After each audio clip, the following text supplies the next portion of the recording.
দর্শক, বাংলাদেশে এই প্রথমবারের মতো রাজধানীর ঐতিহাসিক উদ্যান সোহরাওয়ার্দী উদ্যানে, যেটা রেসকোর্স ময়দান নামে পরিচিত ছিল, সেই রেসকোর্স ময়দানে প্রথমবারের মতো অনুষ্ঠিত হচ্ছে সিরাতুন নবী সাল্লাল্লাহু আলাইহি সাল্লাম মাহফিল, যেটা আগামীকাল দুপুর 3টায় এই মাঠে অনুষ্ঠিত হবে,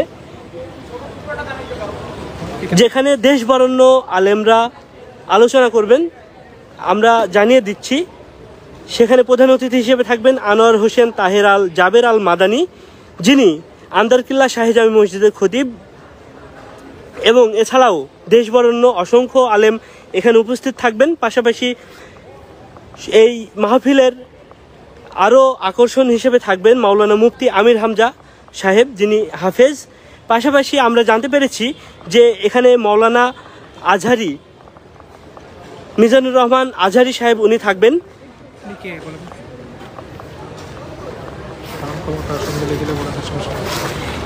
ডক্টর মিজানুর রহমান আজহারি, আপনারা জানেন, উনি গতকালকেই বাংলাদেশে এসেছেন এবং অনেকটা গোপনীয়ভাবে এসেছেন, যাতে করে মানুষজন হুড়াহুড়ি না করে, এয়ারপোর্টে ভিড় না জমান।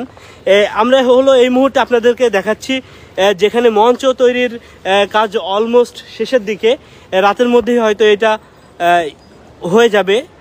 আপনারা দেখছেন এইখানে পুরো মঞ্চ প্রস্তুত করা হয়ে গেছে। পাশাপাশি বৃষ্টিতে যাতে এইখানকার মানুষজন ভিজে না যায়, যারা এখানে আসবেন সিরাতুন নবী সাল্লাল্লাহু আলাইহি সাল্লাম মাহফিলে যারা আসবেন তারা যাতে ভিজে না যায়, সেজন্য শেড নির্মাণ করা হয়েছে বিশাল আকৃতির।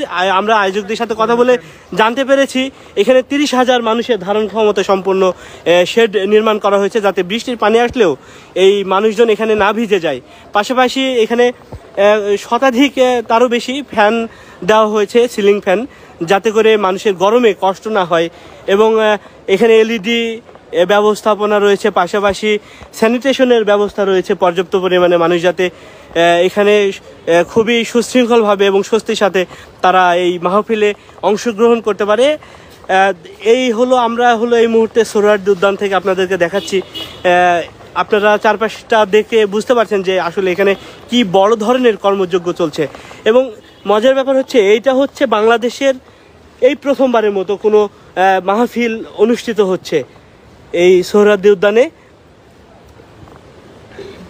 সোহরাওয়ার্দী উদ্যান থেকে এই ছিল সবশেষ তথ্য আপনাদেরকে জানাচ্ছি। আগামীকাল দুপুর 3টার সময় এই মাহফিল অনুষ্ঠিত হবে।